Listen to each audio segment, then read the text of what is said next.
بسم اللہ الرحمن الرحیم۔ میرے عزیز ساتھیوں، اللہ کے فضل سے، اللہ کے بڑے احسان اور کرم نوازی سے ہمارا جو رمضان المبارک کا مہینہ ہے وہ اختتام پذیر ہو رہا ہے۔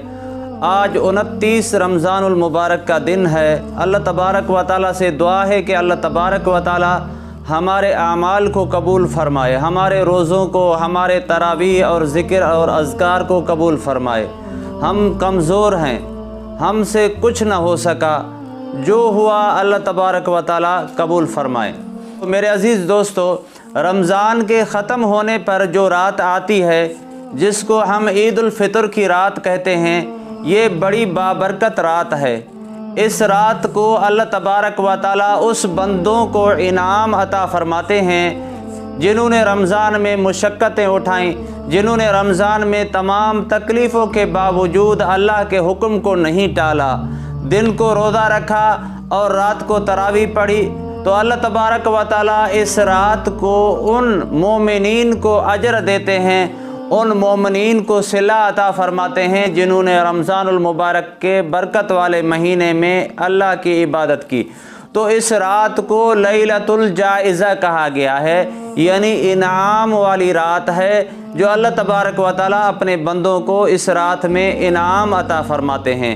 فرشتے یہ انعام اور اکرام دیکھ کر اللہ تبارک و تعالیٰ سے فرماتے ہیں، کیا آج لیلۃ القدر کی رات ہے؟ تو اللہ تبارک و تعالیٰ فرماتے ہیں، نہیں، آج لیلۃ القدر کی رات نہیں ہے، آج مزدور کو مزدوری دینے والی رات ہے، یعنی عید الفطر کی رات ہے۔ اس رات کو ہم غفلت میں گزار دیتے ہیں، فضول کاموں میں گزار دیتے ہیں جو شریعت کے منافی ہوتے ہیں۔ ایسا نہ کرنا چاہیے۔ حضرت جابر رضی اللہ تعالیٰ عنہ سے حدیث مروی ہے کہ رسول اللہ صلی اللہ علیہ وسلم نے فرمایا، من قام لیلۃ العیدین لم یمت قلبہ یوم تموت القلوب، کہ رسول اللہ صلی اللہ علیہ وسلم نے فرمایا، جو بندہ عیدین کی رات عبادت کرتا ہے، کام سے مراد نمازیں پڑھتا ہے، نفل پڑھتا ہے، قرآن مجید کی تلاوت کرتا ہے یا ذکر اذکار کرتا ہے، تو اس کی دل قیامت کے دن مردہ نہیں ہوگی۔ جس دن تمام دلیں مردہ ہوں گی، یہ ان کی دل مردہ نہیں ہوگی جو اس رات میں بھی اللہ کی عبادت میں مشغول رہتا ہے۔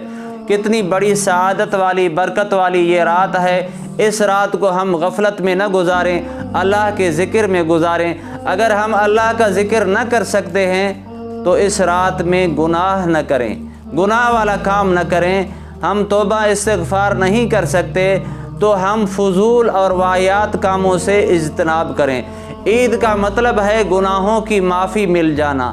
اگر گناہوں کی معافی مل گئی تو ہماری عید ہو جائے گی، اگر گناہوں کی معافی نہیں ملتی تو ہماری عید نہیں ہے۔ مسلمان کو عید اس لیے ملی ہے کہ مسلمان کے گناہ جو ہیں وہ ختم ہو جاتے ہیں، روزوں اور نمازوں کی برکت سے ختم ہو جاتے ہیں، مسلمان گناہوں سے دھل جاتا ہے۔ تو اسی خوشی کی وجہ سے مسلمان کو یہ عید کا دن ملا ہے۔ تو مسلمان اس رات میں اللہ تبارک و تعالیٰ کی عبادت کرے اور دن میں جتنا ہو سکے حضور صلی اللہ علیہ وسلم کی سنت پر عمل کرے۔ اللہ تبارک و تعالیٰ سے دعا ہے کہ اللہ تبارک و تعالیٰ ہم سب کو حضور اکرم صلی اللہ علیہ وسلم کے طریقے پر چلنے کی توفیق عطا فرمائے، ہمیں عید کی خوشیاں نصیب فرمائے، ہمارے روزے اور نوافل قبول فرمائے۔ وما علینا الا البلاغ۔